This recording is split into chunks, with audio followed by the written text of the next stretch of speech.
President of the India White Parents Association, Keshav Agarwal, Director of the Coaching Federation of India.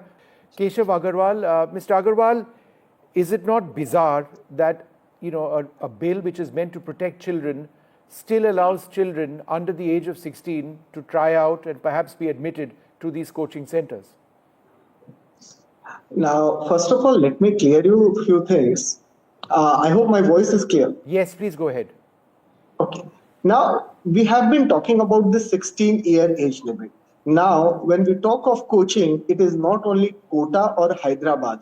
Coaching is being taken all over India by students. Now, if you see this draft, there are many positives and many negatives. First, let me answer your question and then I'll come to some controversial things, positive as well as negative also. Now, class 10th student who is 15 years has a right because his parents may not be educated, so he needs assistance. The child parent may be educated, but they are working, he may need assistance. Now, why is coaching existing? It is because of our school system, which has not been able to fulfill their needs. Coaching is never by compulsion, it is by choice. And now, why do we need coaching? You have Olympiads, you have JEE exam, advanced, and then NEET. All of them are elimination exam. On the basis of school study, it is not sufficient for a student to get through this. Now, 24 lakhs appearing for NET, where you have 50,000 medical seats. Do you expect a child will get through in such stiff competition? No. Mr. Agarwal, then, is the life of a student more important, or is it the factors that you have listed? Life is definitely more important. So therefore, should we not, as highly educated people on this panel, immediately say that a child under the age of 16 should not be put into coaching centers where the intensity of preparation and the pressure is incompatible with a 15-year-old child? Should that not be what we should be arguing?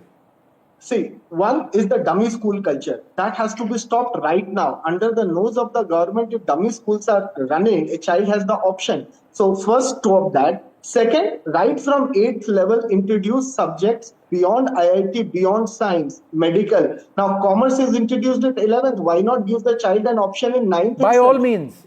But that doesn't answer my question.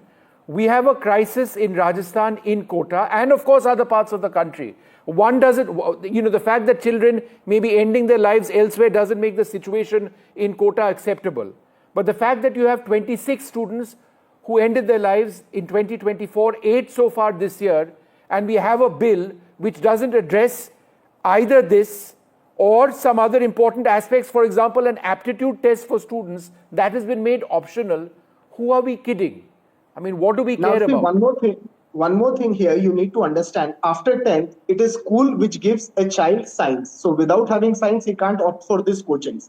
So one thing we have to make it clear, at JEE main level, in 12th, you make 75% mandatory. Now, aptitude test, if you conduct, you see, today, if you see just 2 days before story, I'll tell you, a girl wanted science, her parents said no, and then education minister intervened and said no, child cannot be disallowed. So you cannot say a child is not fit at 10th level, the course which is being run. So the child has to have a chance.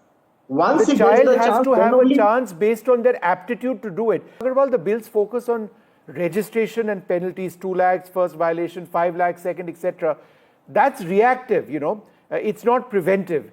And it doesn't mandate specific mental health training for staff, or does it cap study hours, which could directly alleviate pressure. So there is no cap on the number of hours of studying. There is no specific mandate on looking after the mental health of students, right? And it focuses on punishments to the institution. So that's a reactive step. Again, how does this solve the problem of death by suicide? That's what we're talking about. As Mr. Perry said, this bill has nothing to stop suicide. Suicide, the sole reason, there are 2-3 reasons. One, of course, I can't talk out here. In Kota, why it is happening. But one is definitely the stress and not getting through the exam. As Mr. Perry put it, right after the exam or before the exam, they gave into pressure कि उनका selection नहीं होगा. And why don't you talk about suicide in CLAT exam? Because वहाँ पे seats और इसके बीच gap नहीं है. There you have a wide gap. If you see last year NEET story, it is very much obvious why these suicides happen. 24 lakhs appearing for mere 50,000 government seats. Now you see yourself. Second, the board exams now have been made redundant. You don't carry any weightage. So why are you making schools redundant? You see the pressure is increasing. CUET exam, no board weightage. So dummy school culture is thriving, and who is making them thrive? See, understand, it's easy to blame coaching. Now, coaching came because there was somewhere need because of Olympiads or this entrance. Now, at initial level, if you don't introduce the various courses, child only knows engineering, medical, and that is what they do. Now, this bill do regulate teaching hours. They say not more than 5 hours. Okay. Now, why I am saying this is made only taking quota as an example. Now, you just take an example of a small institute, say teaching 12 or 13 students in 4 to 5 batches. Now, they also come under preview.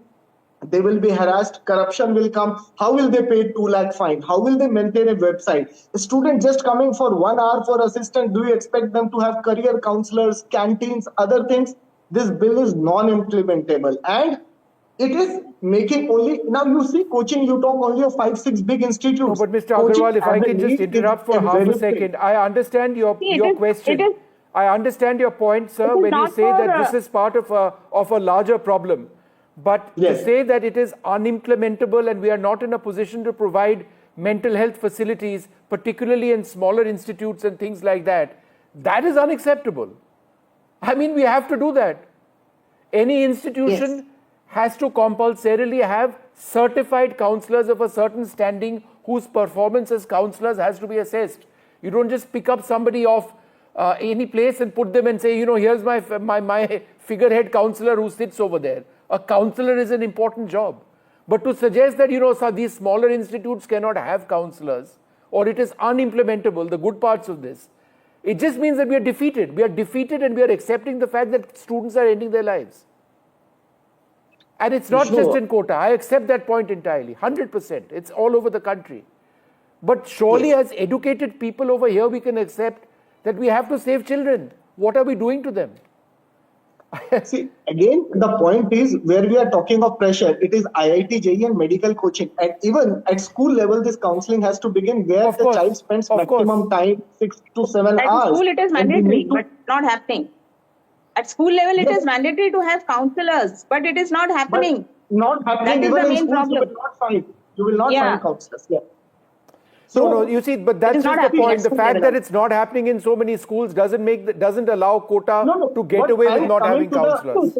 Larger picture is how do you solve this problem? If you really want to solve and discuss, then the coaching institutes have to be regulated properly. Now, one thing I'll tell you, this is the 58,000 crore industry officially paying such a big, huge GST. Why don't you have a designated land where you give them the place where children can come and study in such a way and charge rent from them? Then you can regulate them in a proper way, give an environment. A counselor should be there. 58,000 crore rupee industry, respectfully, sir. And you just mentioned that it's not possible for some institutes to have counselors. But let's think about that. Let's think about that for a moment. I am not at all against not having. I am talking of the You are saying it is unimplementable. A 58,000 crore rupee industry finds it unimplementable to ensure that children under the age of 16 are barred from entering, that it finds it unimplementable to do an aptitude test for students unless it is that's been made compulsory, right? No age barrier for joining. So this is all good. This is all acceptable for us. No, the psychological support, no mention on the quality of the psychologists, the counselors who would be involved in this, right? Nothing. We are back to square one. No. All right, look, I'm interrupting over here because we're out of time. But it's a nationwide problem. It has to do with how we structure education in this country and ultimately the larger question of jobs and where these coaching centers lead children to.